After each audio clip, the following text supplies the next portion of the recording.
Hello and welcome to Mathematics Illuminated, where I shed light on any and all math topics from simple to advanced in a way that is easy to understand and interesting to learn. Please subscribe to my channel as I continue to post more videos and comment below on videos you'd like to see in the future. Today I will be going over the subject of tetration, one that is very unique and interesting. The purpose of this video is not to give a summary of tetration, however, but I will instead give a deep evaluation on the topic. First, I will start by explaining what tetration is. So, multiplication is repeated addition, which I'm sure all of you know. So, a times b is a plus itself b times.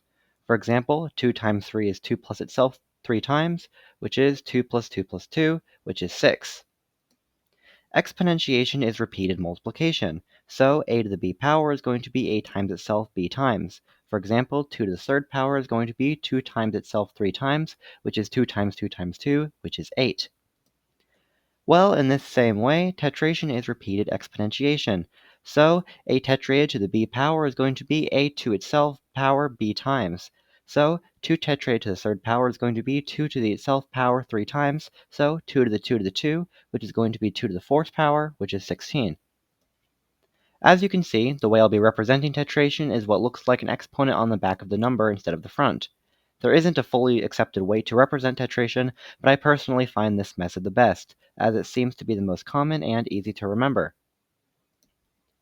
Tetration is known as the fourth hyperoperation. Hyperoperations are a repeated version of the hyperoperation before. Hyper 1 is addition, Hyper 2 is repeated addition, which is multiplication, Hyper 3 is repeated multiplication, which is exponentiation, and Hyper 4 is repeated exponentiation, which is tetration. Hyper 0 is an operation known as succession, but it is better known as a function, since Hyper 0 of a and b is just going to be b plus 1. The a term is disregarded entirely.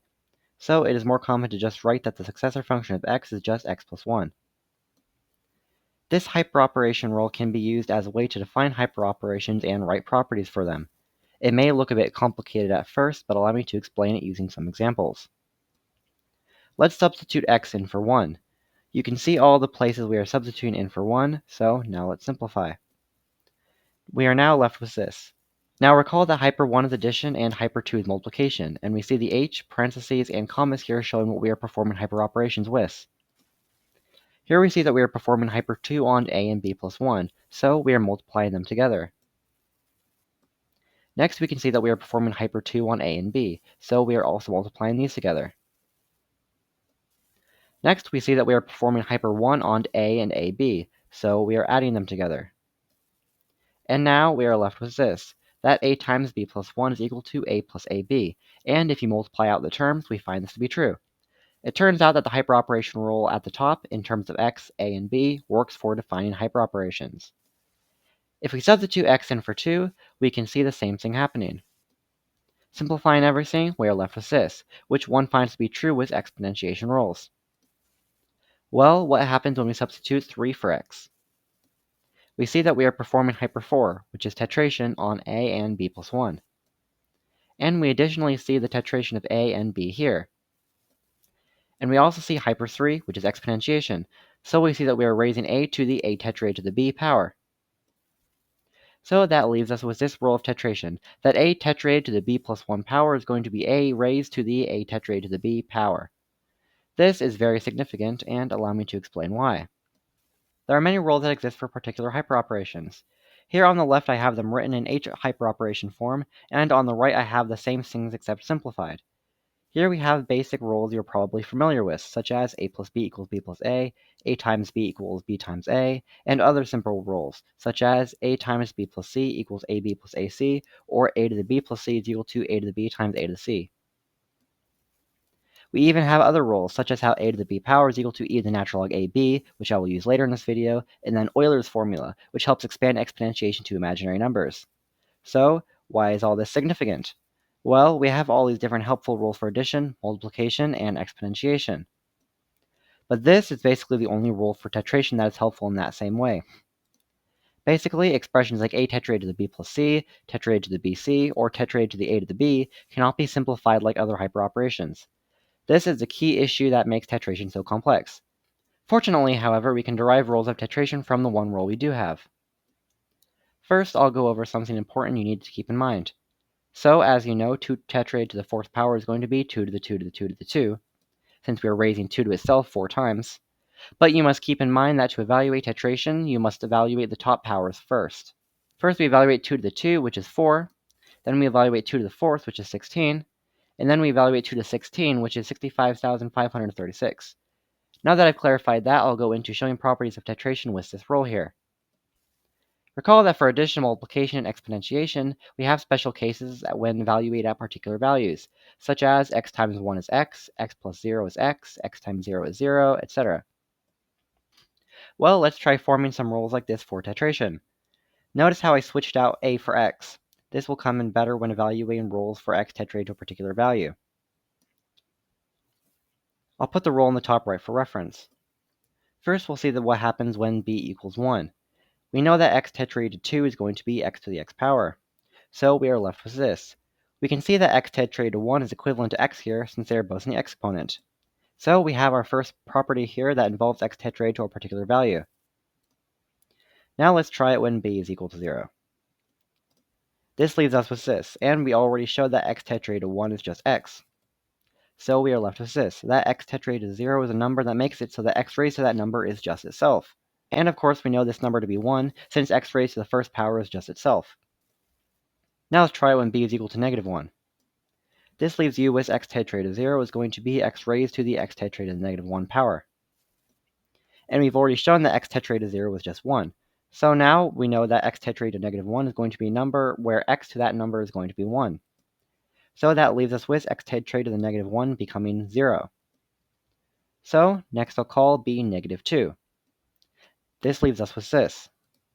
And we know that x tetrate of the negative 1 is going to be 0, so x tetrate of the negative 2 is defined as the number where x raised to that number is 0, which does not exist.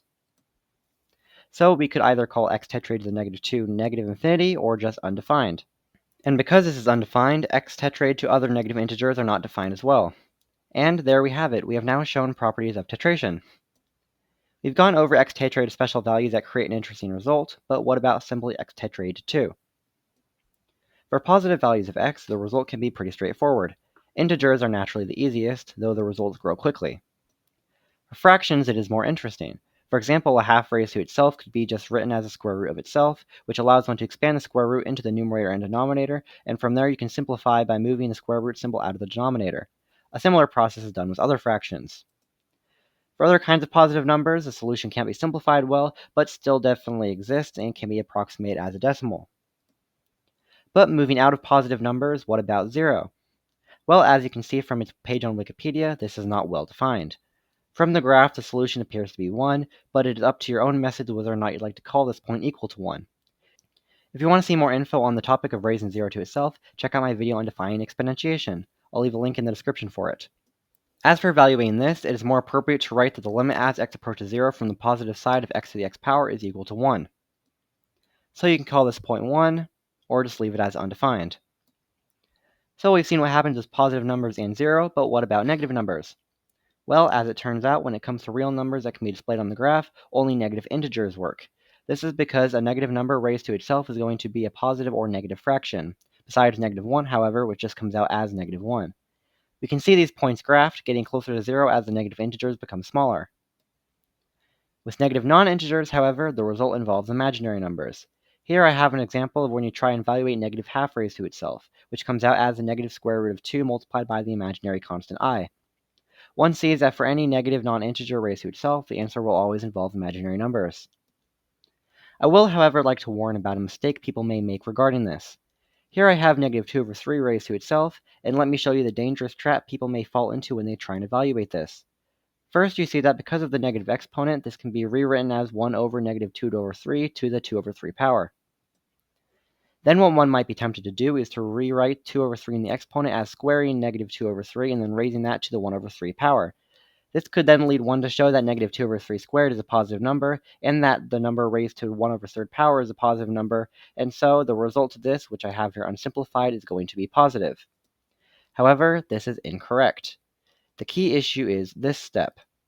It is performed using this common quote-unquote rule, but what people do not actually realize is that this rule does not work for a lot of examples. It sometimes works, but not always.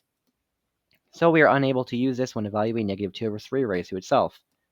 Instead, the correct method is using the rule that a to the b power is equal to e to the natural log of a times b, which works for all numbers as long as a is not 0. Here, e is going to be Euler's constant, which is approximately 2.71828. If you would like to learn more about Euler's constant, check out my video on it. I'll leave a link in the description. And if you want to see more about the rule I am using here, check out my video on defining exponentiation that I have in the description. Evaluating negative 2 over 3 raised to itself using this definition makes it so that one has to take the natural logarithm of a negative number, and so the result of all this turns out to involve imaginary numbers. So any negative non-integer raised to itself is going to use imaginary numbers. Interestingly enough, though, raising imaginary numbers to themselves can result in a real number. This is one simple and interesting example of this, that the imaginary constant I raised to itself results in e to the negative pi over 2, which is a positive real number. I won't go over proving why that's true in this video, but if you'd like to see me prove this in another video, leave a comment. One interesting thing about this graph is that one can see a low point. Recall that to find the low point of a graph, one must find the derivative and set it equal to 0. To find the derivative, first I'm going to use the rule we addressed earlier to rewrite x raised to itself as e to the natural log of x times x. So I'm finding the derivative of y and setting it equal to 0. And we find that we are finding the derivative of e raised to a function in terms of x, which, knowing calculus, is just going to be itself multiplied by the derivative of that function. To find the derivative of the two terms natural log of x and x multiplied together, you must expand it as one of them multiplied by the derivative of the other, plus vice versa. To simplify this from here, you use the basic calculus properties that the derivative of the natural logarithm of x is 1 over x, and the derivative of x is 1, and then you plug those into the equation. That leaves you with 1 over x multiplied by x plus the natural log of x multiplied by 1, which simplifies to 1 plus the natural log of x. And so from here you see that we need to find a value for x where the left side is equal to 0. And for this to be true, either x to the x power must be equal to 0, or 1 plus natural log of x must be equal to 0. And we know that x to the x is never going to be equal to 0, so we are left to solve for this. Subtracting 1 from both sides, and then evaluating e raised to both sides gives that x is going to be equal to e to the negative 1, which is equal to 1 over e, which is approximately 0.36788. Now that we have our x value, we can solve for our y value by plugging it into the equation. Raising our x value to itself gives approximately 0.69220. And so, now we have our low point. Our graph here is now looking complete. The next thing I'll go into about x tetrate to the second power is solving for the inverse. In other words, solving for x here if x to the x power is equal to y. We're going to need the help of the product logarithm function, which is represented as Wn of x. It has the property that the product logarithm of x multiplied by e to itself is going to be x. So if we have the equation x e to the x equals y, solving for x gives Wn of y. For the product logarithm, n is going to be any integer, and the integer you decide to use is going to be that branch of the product logarithm. Here we see the product logarithm graphed. When dealing with real numbers alone, only branches 0 and negative 1 are used. Branches 1, 2, or negative 2, for example, are going to have solutions involving the imaginary numbers. Branch 0 is called the principal branch, so W0 is going to be the principal branch of the product logarithm. If you'd like to know more about the product logarithm, with more evaluating on its definition and branches, then check out my video on the product logarithm that I'll link in the description below. So, how does the product logarithm help us solve for the inverse of x tetrate to the second power? We're solving for the equation x to itself is equal to y, and on the right here I have the product logarithm definition and graph for reference. First I'll rewrite what we have on the left of the equation using our rule for exponentiation mentioned earlier. Then I'll solve for the exponent, taking into account all of the solutions on the complex number plane. Here, capital N is going to be any integer. Now we'll substitute e to the natural log of x in for x. Now we can solve for the natural log of x using the definition of the product logarithm. Valuing e raised to both sides gives our solution in terms of x. On the bottom right, we see the graph for x to the x power. We can graph the inverse by just switching the x and y coordinates around. And so we are left with this.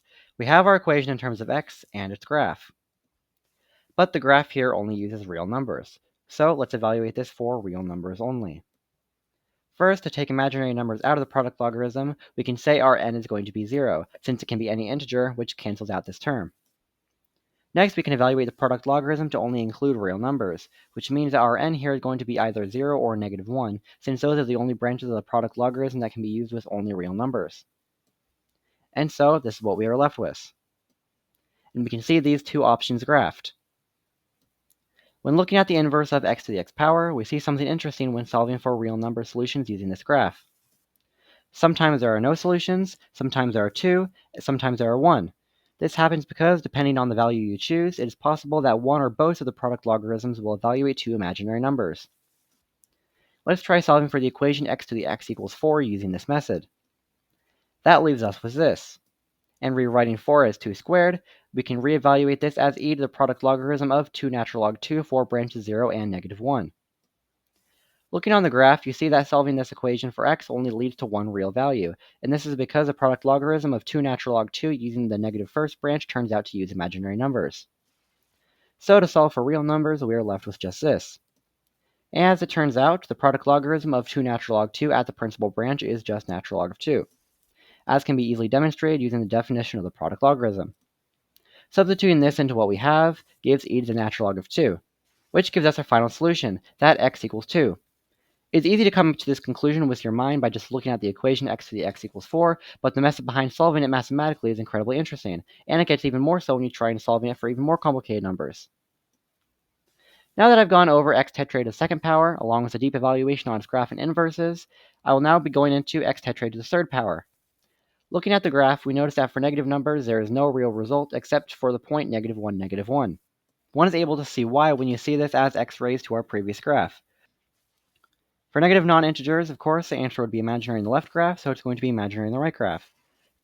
For negative integers, however, you see that the result in the left graph is just going to be fractions, except at the point negative 1, which just results in negative 1. As it turns out, of course, a negative number raised to an imaginary number is just going to turn out to be imaginary in this graph, and a negative number raised to a fraction is as well. For negative 1, however, it simply just evaluates to equal itself. What about at the point 0, though? Well, just like the last graph, this really can't be well defined. But looking at the graph, it is appropriate to say that the limit as x approaches 0 from the positive side of x tetrate to the third power is going to equal 0. One thing noticeable about this graph is how quickly it increases. By the time it reaches only 3, the number is already very large. Unlike the last graph, however, there is no low point, or even a very simple or even currently well-known way to solve for the inverse of this graph, so there is not nearly as much to say about it. Looking at the graph of x tetrate to the fourth power gives another graph where the only negative number you can evaluate it at is negative 1, and it increases very rapidly. There is a low point, but representing it is difficult, so I will not get into that in this video. If you'd like to see a video on that though, leave a comment. For now, I'm going to move on from x tetrate to integer power, and instead go on to another very interesting aspect of tetration. Interestingly enough, for a certain range of numbers, you can perform tetration to an infinite power. To solve for this, we notice that x tetrate to infinite power appears in the exponent. So one can represent this as x to the x tetrate to the infinite power. So we'll call x tetrate to the infinite power y, and solve for the equation y equals x to the y. To solve for this here, first we're going to have to evaluate the right side using our exponentiation rule. Now we can solve for the exponent by taking the natural logarithm of both sides and evaluating it for all results, which gives this, where n is going to be any integer. Except, recall that we're doing tetration to an infinite power, which when possible will converge to a single result, and so we can make the educated assumption here that n is going to equal 0, since it can be any integer, since, for example, if we're going to evaluate infinite tetration for positive real numbers, the result isn't going to use imaginary numbers. And so we are left with this. Next, we can divide both sides by y, and replace y with e to the natural log of y. Dividing by e raised to something can be written instead using a negative exponent, which leaves us with this. Now you can multiply both sides by negative 1, and notice here that we can use the definition of the product logarithm to solve for negative natural log of y. This leaves us with negative natural log of y equals the product logarithm of negative natural log of x. And now we can multiply both sides by negative 1 again, and solve for y by evaluating e raised to both sides. Remember the educated assumption earlier that involved calling n value equal to 0 to show the convergence of the terms when evaluated for positive real numbers? Well, we can do that again here, solving only for the principal branch of the product logarithm. And so, we are left with this. And now we have an equation to represent infinite tetration. But of course, this won't always work, since infinite tetration doesn't always converge. Allow me to explain what this means. If x is 2, for example, clearly infinite tetration is just going to create a number infinitely large. So, what numbers for x will work? Well, when dealing with real numbers, x can be any number greater than or equal to e to the negative e, and smaller than or equal to e to the 1 over e, which I have approximations for here. First, let's try this with 1. 1 is in the right range, and you can clearly see that it is just going to equal 1. But let's try using our formula. Natural log of 1 is just going to be 0, and so we're left with this. The product logarithm of 0 at the principal branch is just going to equal 0, as one can easily see from the definition of the product logarithm. And so we are left with e to the 0 power, which is just 1. So the result here is simple. Now let's try a more complicated value. Let's try evaluating the infinite tetration for the square root of 2. Looking at the approximation for the square root of 2 shows that it is inside our range, so it will work for infinite tetration. Using our formula here, first we're going to evaluate the natural log of the square root of 2 by viewing it as 2 to the half power and taking it outside the natural log, which leaves you with this. And as it turns out, the product logarithm at the principal branch of negative natural log of 2 over 2 is equal to negative natural log 2. I show why this particular example is true in my video on the product logarithm linked in the description, if you're interested in seeing why. Plugging this in leaves us with a double negative, which one can simplify to the natural log of 2, leaving you with e to the natural log of 2, which is just going to be 2. And so the square root of 2 tetraed to the infinite power turns out to equal 2. Here's a graph of x tetraed to the infinite power within the desired range if you were interested in seeing it. I've now went over x tetraed to various integers and even infinity. If you are wondering how one would evaluate something such as x tetraed to the half power, unfortunately there is not a generally accepted way to do this, but there are ways to approximate it, so leave a comment if that's something you'd like to see in the future. And so, we have reached the end of this video. If you found this interesting, please like, subscribe, and leave a comment on what you thought. Feel free to leave a comment on something you'd like me to clarify or further elaborate on from the video, or on videos you'd like to see in the future. Farewell for now.